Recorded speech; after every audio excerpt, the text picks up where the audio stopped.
So I'm Rohit Kumar Singh, the TA for this course, Statistical Mechanics.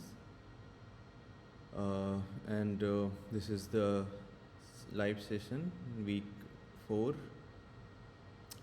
And this course is being taught by Professor Dipanjan Chakravarti from Aizer Mohali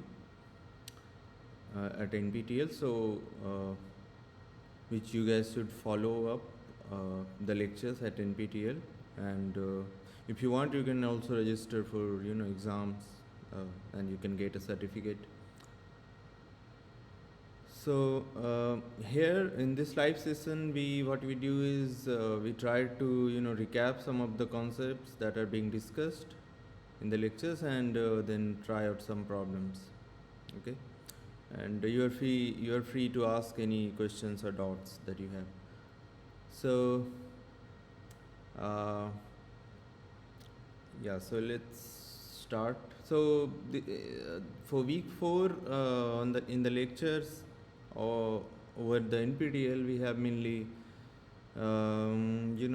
discussion about basic concepts of probability and probability distributions, discrete and continuous, things like that. So I'll briefly recap some of those things, and then we'll try out some problems. Also, a few things are remaining from. I mean, there are some things I missed from week 3 that I'll just briefly discuss, and then we'll move over to discussing probability and then some sample problems. Okay, so let's start. So again, just to remind you, uh, so far we have discussed mostly concepts of thermodynamics, and there are some variables that we called response functions, and which are measurable quantity. Okay, so you can measure them in an experiment.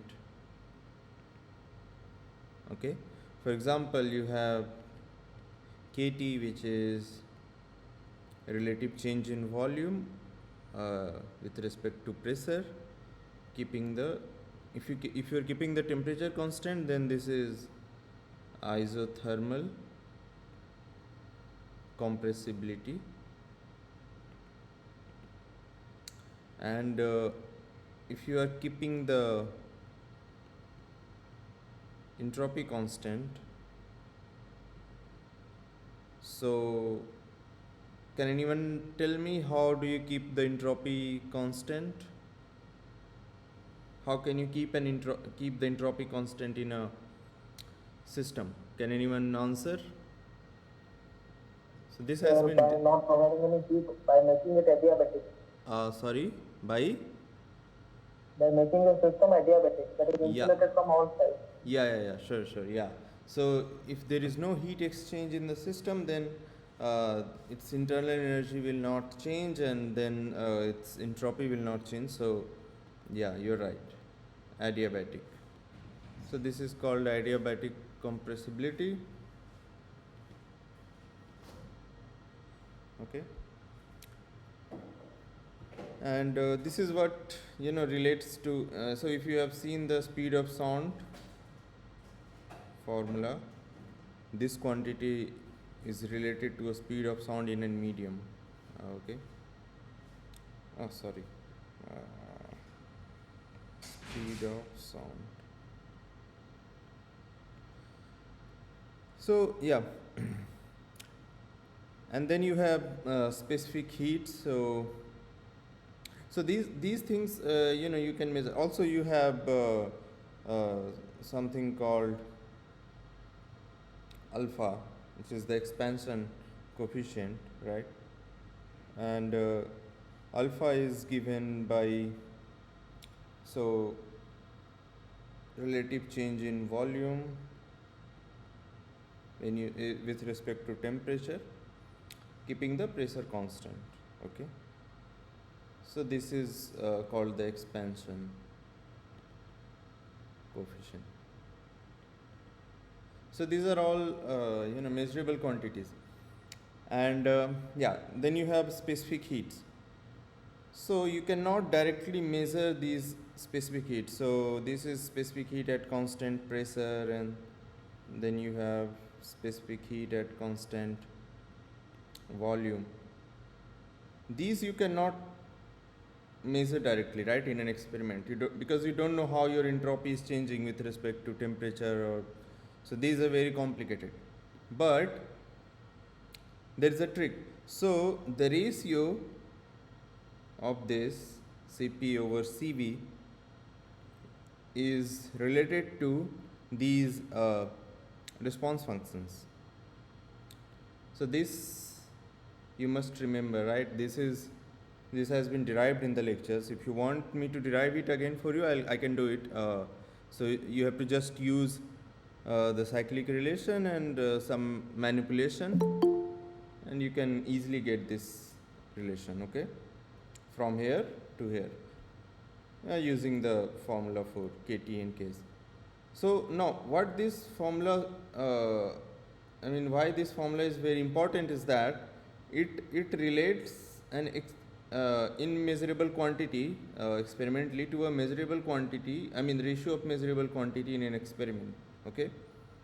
So this is very important. So you can, if you can measure Kt and Ks, then you can in principle you can know the ratio of Cp and Cv, okay. And if you want to go further, and you can, and if you so there is another relation.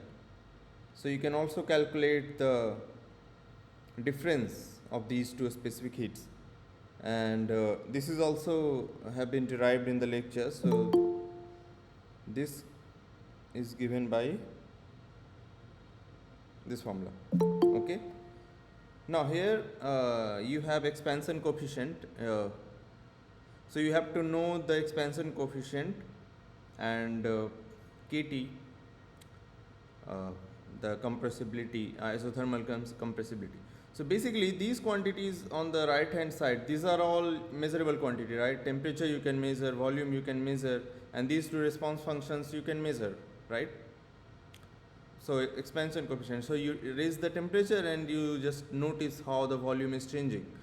And this compressibility, you apply some pressure, you measure the volume that is changing. So these are measurable quantities, and these relates to these quantities which are which you cannot directly measure. So these two relation combined will tell you, you can calculate Cp and Cv basically, right? Because you have two equations and two unknowns. So these two things can be determined by, take any system, any hydrostatic system or any system, and find out its response functions, whatever temperature, volume, and you can measure Cp and Cv, sorry, okay, which are specific heats, which are very inherent properties of the system. So this is the power of thermodynamics. Basically we use Maxwell relations and manipulation of partial derivatives to arrive at these equations. So this has been done quite well in the lectures. So if you have not understood any step, I can try to explain that, and if you are okay with these, I can move further. So I just wanted to point it out. So let me know if you want me to derive these again. I can do that quickly if you want, or if you guys are fine with it, or if you have not yet gone through the lectures, I'll request you to once go through the lectures and try to understand these, how the derivation takes place. Okay. But I wanted to point out the importance of these relations. Okay. So I hope you understand why we have these relations. Okay. So then yeah. Then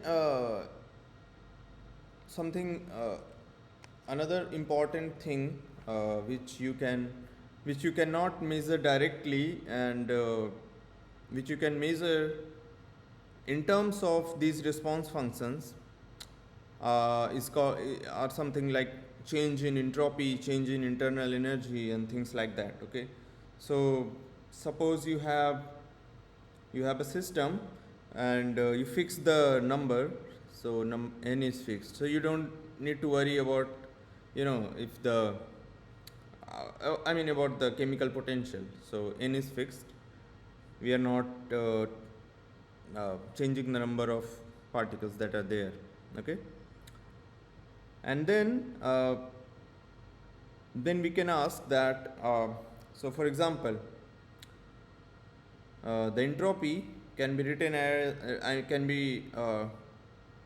written as a function of temperature and pressure. So here you keep volume fixed. So if you keep the volume fixed of your system, then entropy can be a function of temperature and pressure only, right?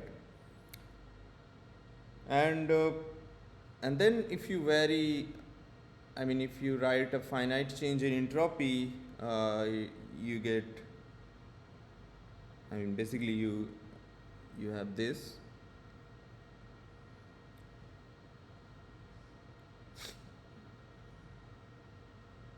Right? Sorry, dp. Okay, and then after some so this is also been done in the lecture. So then after using some Maxwell relation and doing some manipulation, you will reach at this expression, which is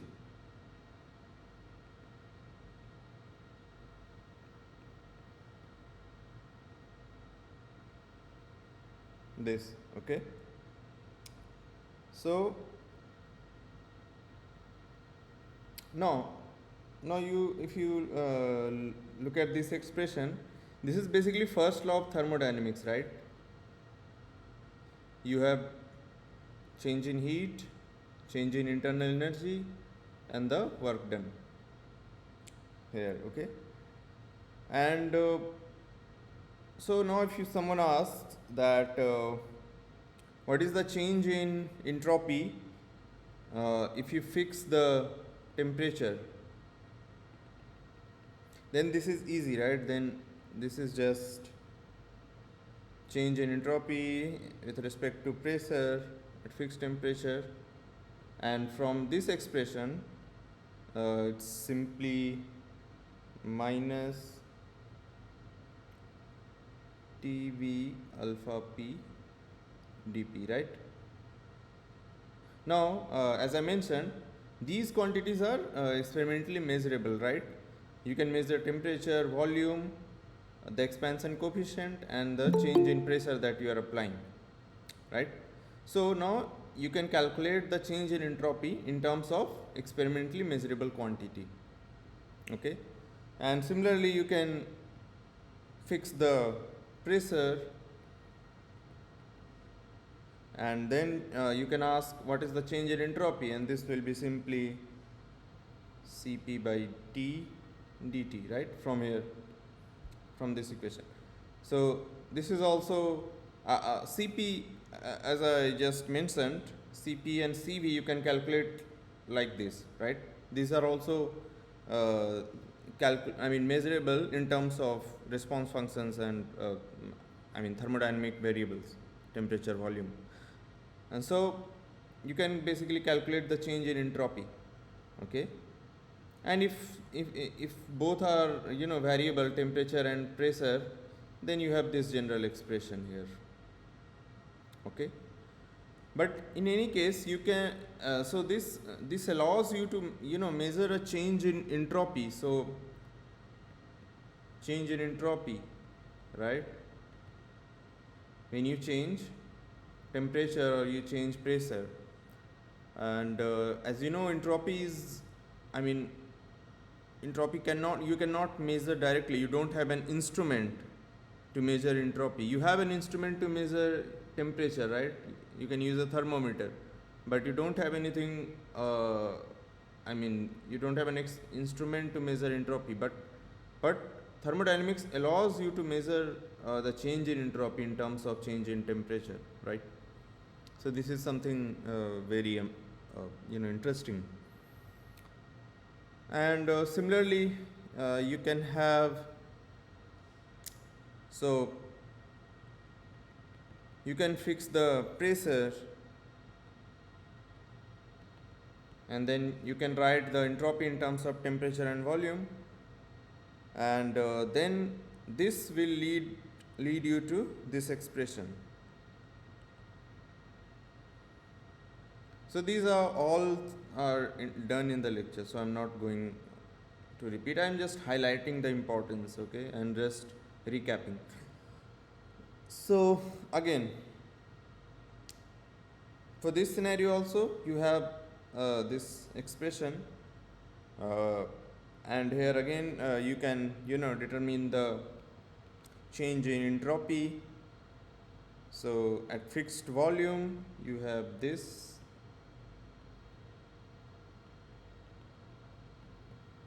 and then at fixed temperature you have this, right? So again you can find out the change in entropy as a function of these measurable quantity, experimentally measurable quantities, right? And since you know that entropy depends, I mean entropy is very much anonymous to internal energy, so this basically allows you to calculate the internal energy also, I mean change in internal energy also. So if you because see, change in internal energy is simply TdS minus VdV. This is from the first law of thermodynamics, right? And you can write, so we have uh, at fixed volume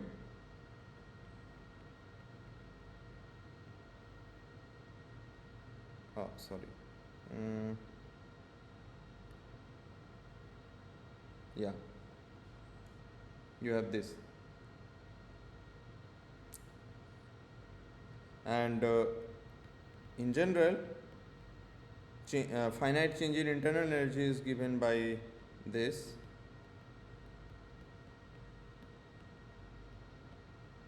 right? So this is just CV, so CV dt by sorry, yeah, mm,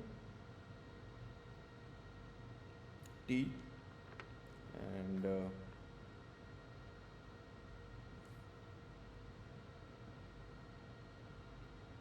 yeah, and then for this one uh, dv,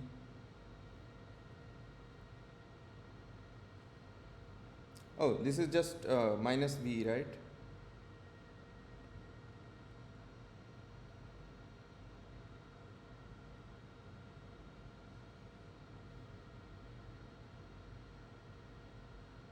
And so if you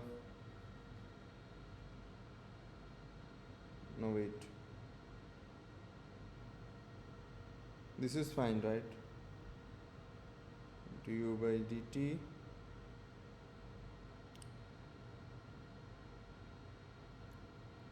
is TdS is equal to CV. Mm-hmm.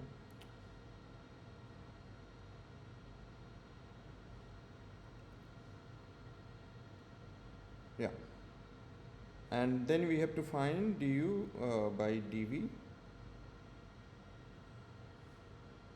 Okay, so du by dv at fixed temperature, no this is not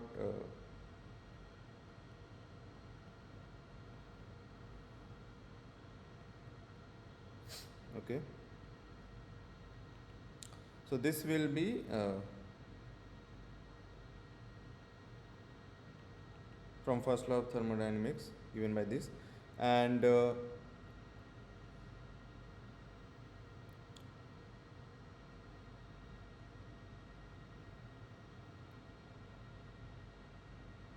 this we have calculated here.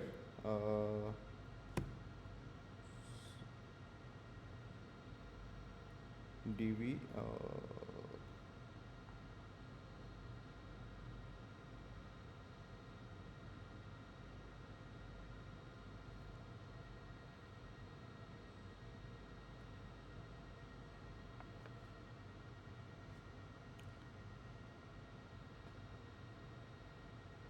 yeah.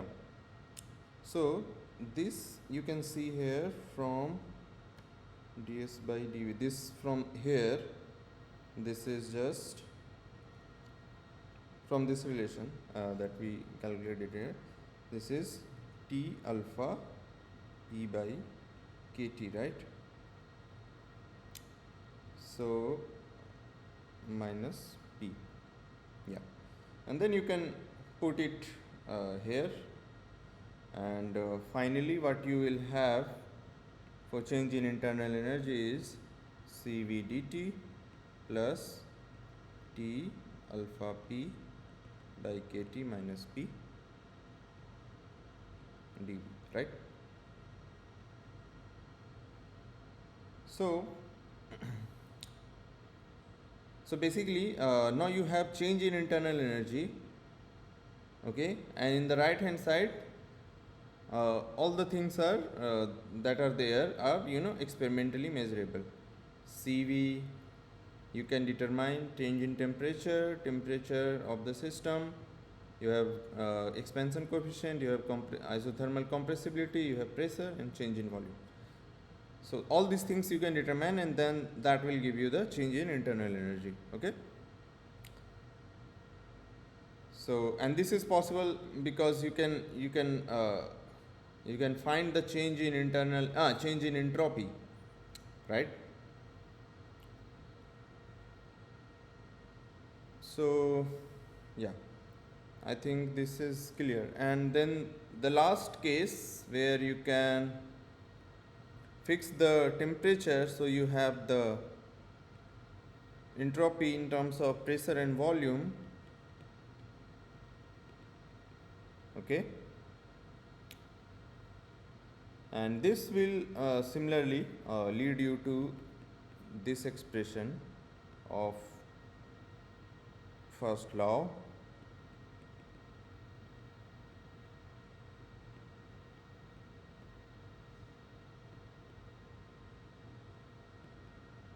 okay. And this is again a similar kind of expression where you have all the on the RHS you have all the quantities that you can measure, and yeah, so I mean this is what I wanted to highlight. So in general, if you are given a problem, so what you have to look for is which kind of system it is and what kind of information is available, okay, and based on that you can use these formulas. So these three formulas that I have highlighted,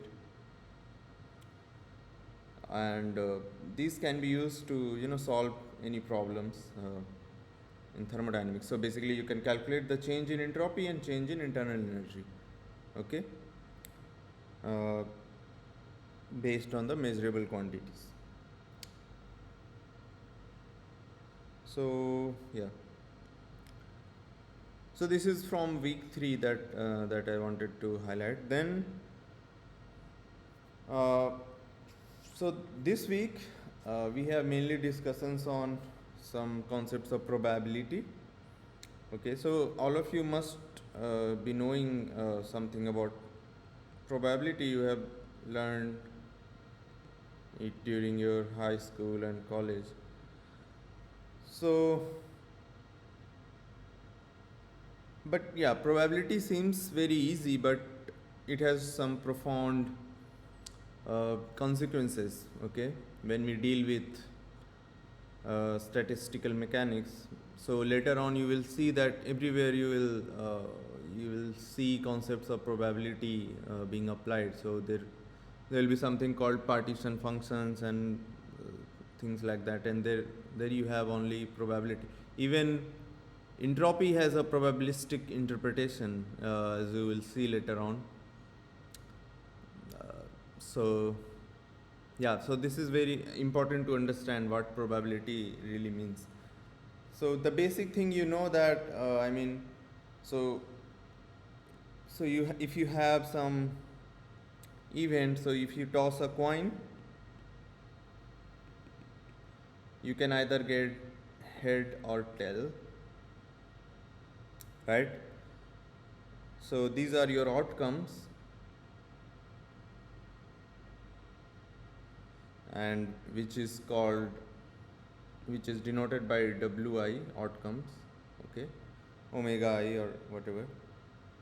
And these are what constitute a sample space. Okay, sample space basically are constitutes of these various outcomes, so union of all the outcomes. So for example, in the tossing of coins, your sample space is head and tail. Okay, so and if you are throwing a dice,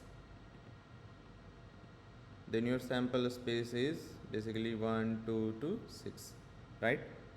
And so things like that. Now there are some rules of probability that you must be knowing, that uh, two outcomes are always exclusive mutually, so they do not occur simultaneously, so because otherwise it has no meaning. So either you get head or you get tail, right? And the total sample space should be consisting of all the outcomes. Okay, so there should not be any outcome left out, otherwise you cannot call this as a sample space. So this is a trivial kind of thing. And if you have two outcomes A and B, which are which sorry, if you have two sample space, or A or B, which have no outcomes in common, so then the probability of A union B is always probability of having A and probability of having B separately. Okay,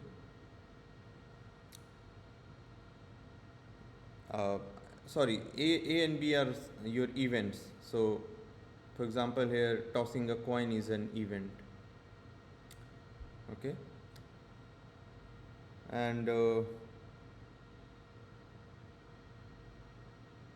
so this can be generalized as, so if you have I number of events, then union of all those events are sum of the probability of having that event. Okay, if none of them are common.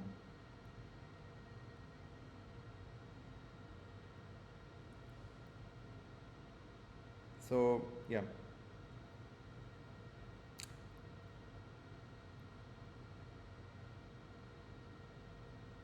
and then there's something called conditional probability,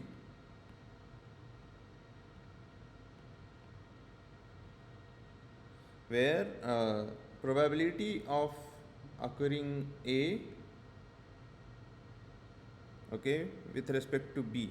So what is the probability of A happening when B has happened is given by probability of A intersection B and divided by probability of B.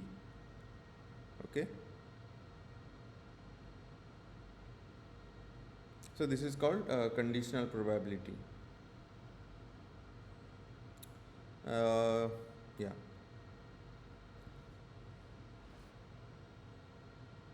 so these things are discussed in the lectures in very detail, so you should go and check out. I'm just recapping. And then there is a partition theorem, so this is very important.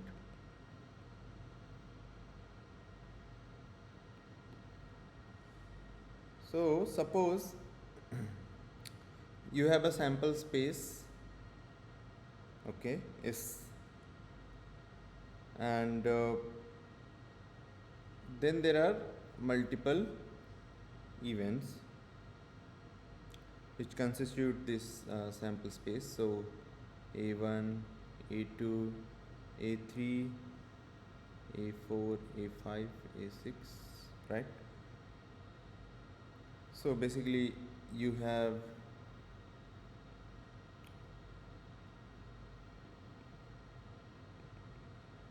this, okay, and then you want to ask, and then you have a B, you have a B sample space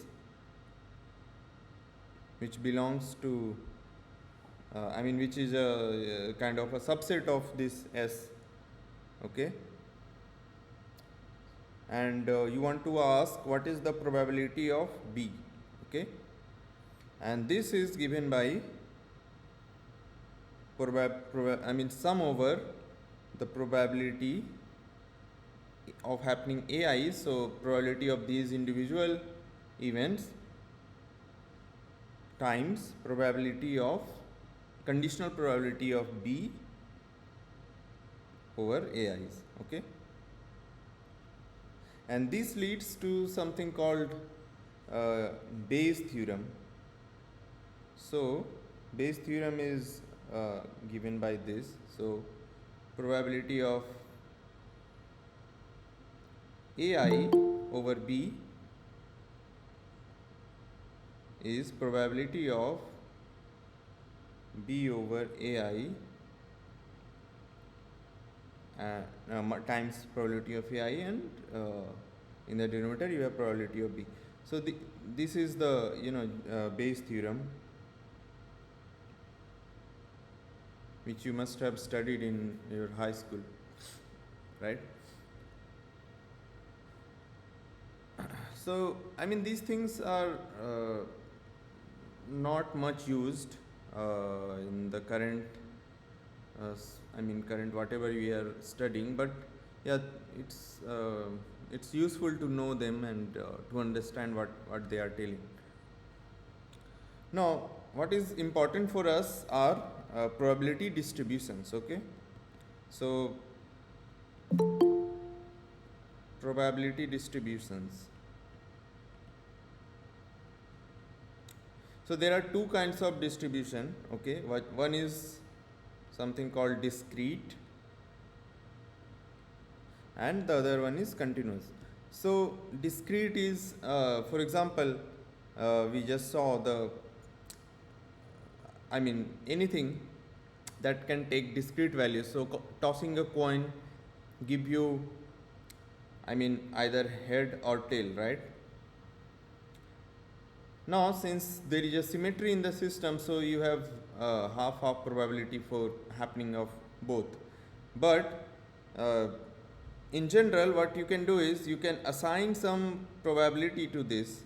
So suppose if you have a coin which is biased, okay, so the probability of getting a head is some P and probability of getting a tail is Q, okay, where P and Q are not equal to half, right?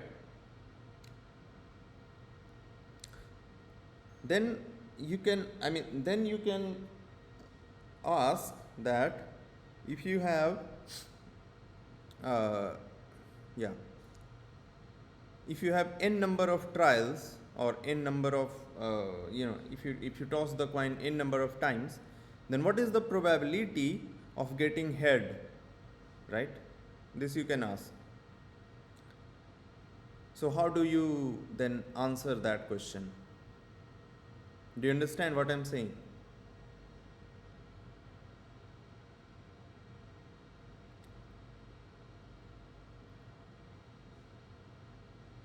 So, so this is a very simple thing. It applies to in general all the discrete probabilities that you can imagine. So suppose similarly you are throwing a dice, okay, and to get 1, 2, 3, 4, 5, 6, you can have 6 outcomes, right? And in general, you know that these outcomes, I mean, if you have unbiased dice, these all have probability 1 by 6 of happening, right? But in general, you can un- uh, have a biased dice, right? And then you can ask what is the probability of getting 1 or getting 2, and these all have some different probability of happening, okay?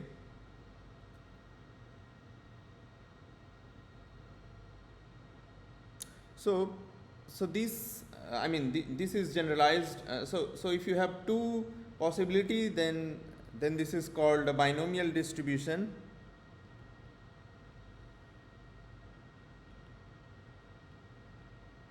So, for example, in the tossing of a coin, you have something called binomial distribution, which is given by, I mean, whose probability distribution. So you have, if you have n trials, okay, and if you are, so the probability distribution is given by this.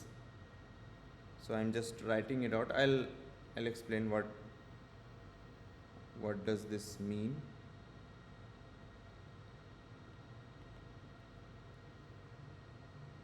Okay.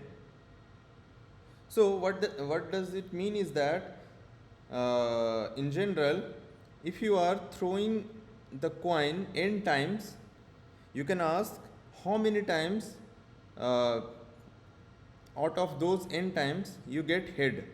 Okay. So n is the total number of trials and n is the number of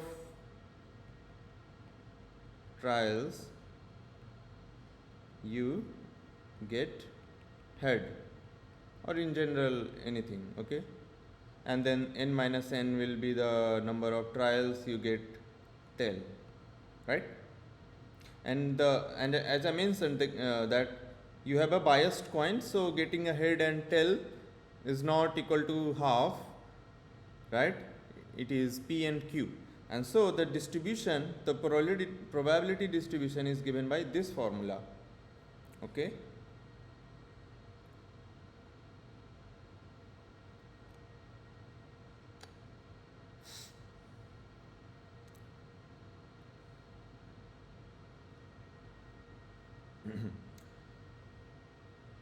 So also, I mean, you can think of many other examples, like if you have a system, like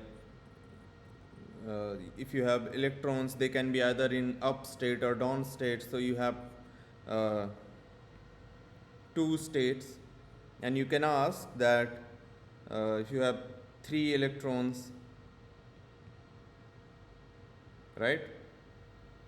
Then what is the probability? And so plus half has the probability, plus half state has probability p, minus half has probability q, and then you can ask, if you measure the spin, I mean, of these electrons, how many times you, I mean, what is the probability that you either get a plus half or minus half? So what is the probability that you get plus half? And then the answer will be given by this binomial distribution, okay?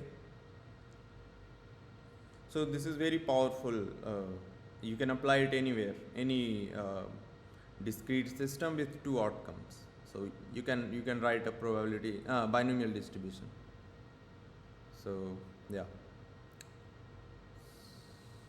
is that clear, or anyone want to ask any question here?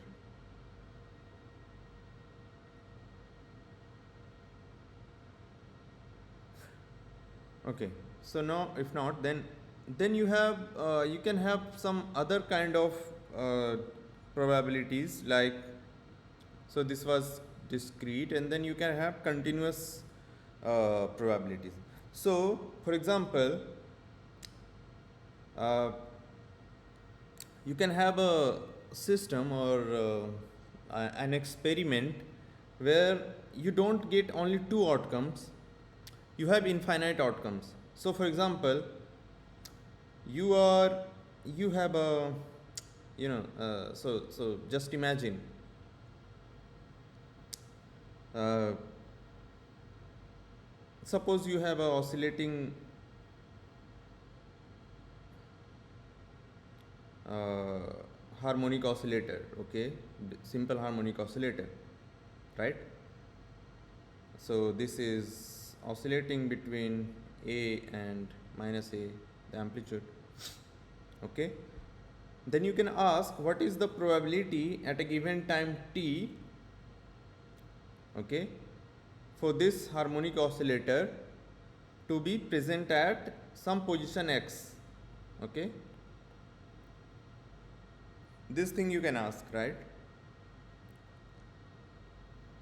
Now how will you answer that? So now this harmonic oscillator can have infinite values, right? X is x is a real number, so you can have infinite values, and you can ask this question: what is the probability of finding this harmonic oscillator at x at some time t, right? So this x is what we call random variable,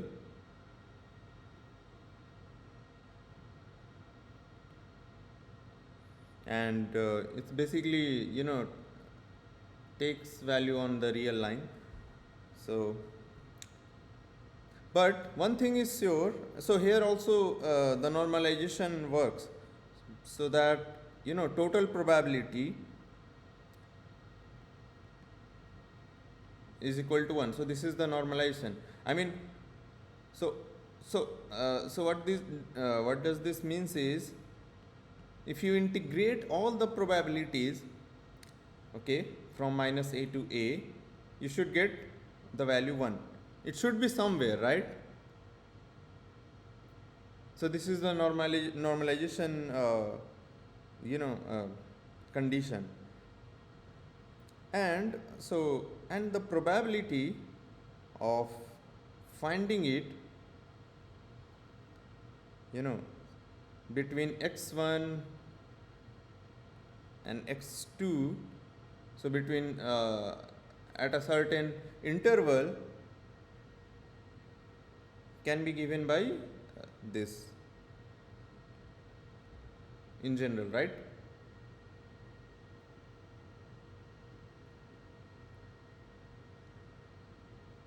Is this fine? And if this x1 and x2 happen to be the end points, I mean the amplitude, then this is equal to 1, right, in general. And then you can write so what is this px dx? So this is the probability of finding it uh, in the interval x and a finite distance dx, okay. And so you see that this is a kind of a density, right? This is a probability density. So I mean, we call it a probability density function, px.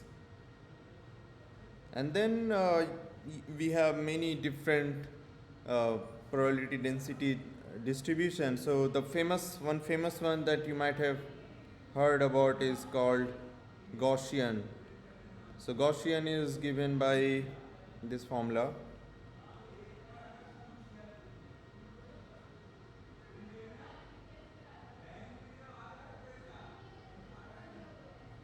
which is also called a normal distribution.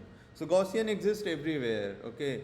So for example, just a simple example, if you have if there is a a drunk man at the origin, okay, and if he performs a random walk, so if he either if you measure, I mean, what is the probability that to find it at a distance x at some point at some time t? If he randomly walks, he is drunk, so he don't know where to go, and so the distribution that you get is a Gaussian. Okay, so this so so you are more likely to find it near the origin, and then as you move further, uh, you are less likely to find him at a large value, but it, it, it is an asymptote, so it goes on till infinity. It never touches the x-axis, so this is called a Gaussian distribution. Okay, this is everywhere. I mean, as you will study more physics, you will see Gaussian distributions everywhere. Okay, and you know that you can find the moments of these distributions, so you can calculate the mean of this distribution, any distribution, as this, and then there are higher moments such as variance. So variance is given by, so this you must have studied in quantum mechanics also. You can calculate the variance of some of a probability density. Yeah, so yeah, these are the things I wanted to discuss. So I hope you understood, and so we'll solve some problems based. Yeah, So what does mu in this expression signify? sorry, mu. So e to the power minus x minus mu whole square. Oh, mu is the Or n. sorry, mu is the mean value. This is the mean value. So here, if you start from the origin, so for this distribution, this mu is 0, right? So mu is the mean and the sigma is the variance. Sigma square is the variance of the distribution. Okay?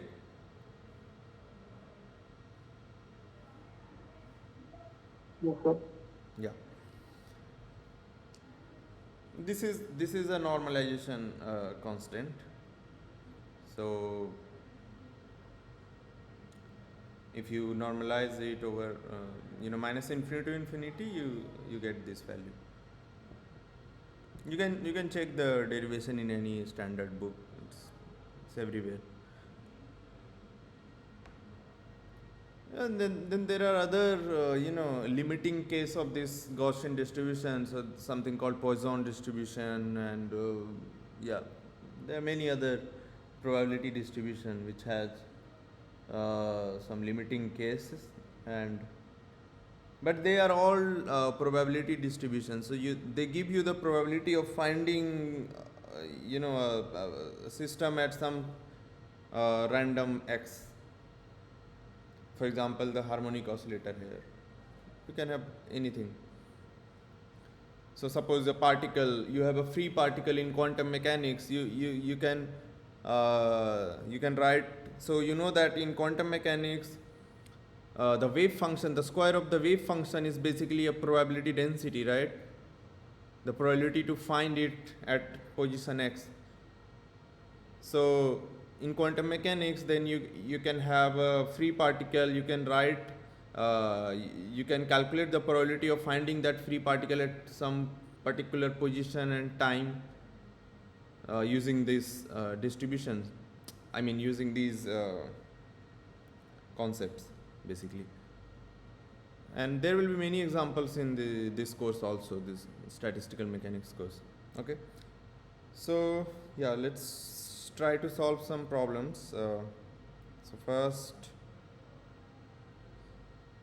okay, we have a simple problem. This is based on probability, what we are discussing right now. So imagine a 1D lattice with lattice constant A. So there is a lattice. So lattice, is the arrangement of regular arrangement of atoms. Okay, and the lattice constant is the distance between the atoms. And a particle jumps from a lattice site to the nearest neighbor site. So there is a particle which is jumping, okay, to the nearest site every tau second. So in every time equal to tau, it jumps, and so the probability of jumping to left and right are given as, so probability to jump right is P and probability to jump left is Q. So see, this is now the same problem, the head and tail. Now here we just have a particle which is jumping left and right with probability P and Q. So you notice, right away that this is a problem on binomial distribution, right? And the question asks is, what is the mean position of the particle at time n tau? That means after, so this is, the time is not relevant here, because it is given that after n tau what is the mean position. So it's basically asking you is that after n trials, okay, after n number of hopping of this particle, what will be its mean position? Okay, and we have to assume n is greater than 1, obviously. So so this is very simple, right? So you can solve it anyway. So yeah, what you can write is basically, for the discrete system, this is how you calculate the mean. Okay, so this is summed over n. So after n number of jumps, these are xi is basically so I should not write here x. X denotes basically the random variable in continuous distribution, but we have discrete system. But you understand the x denotes here left or right,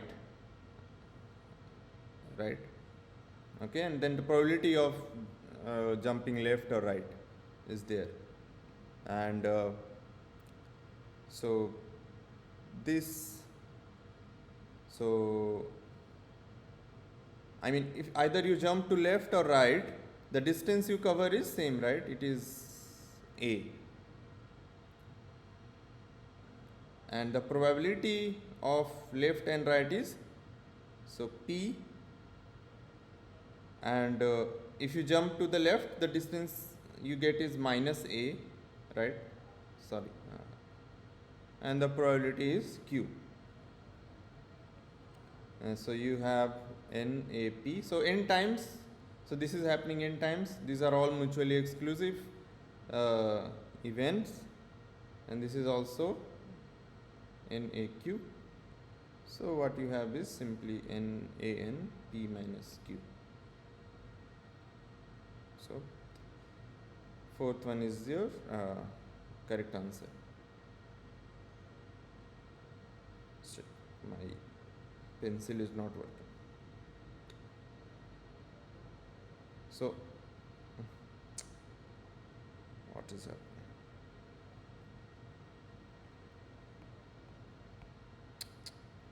I think its battery died.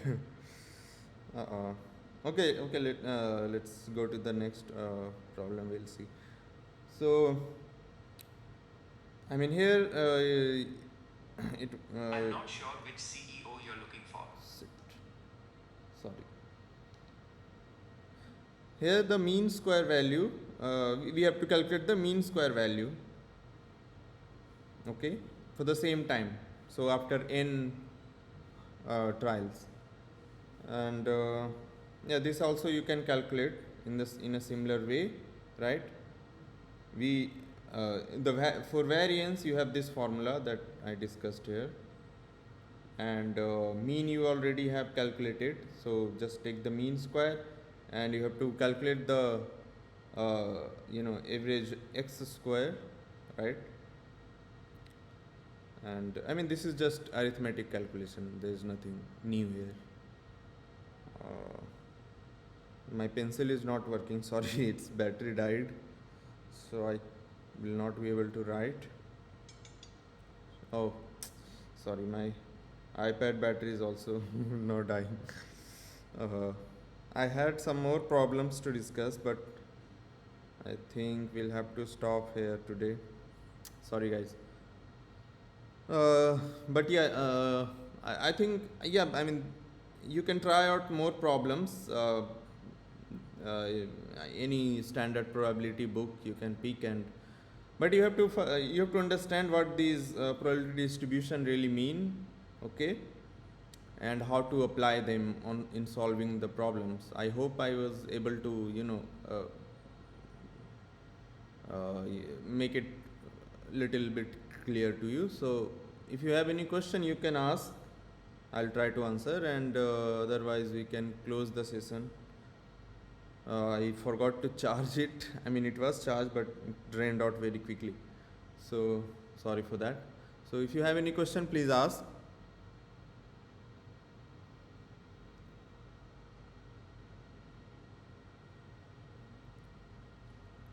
Hello.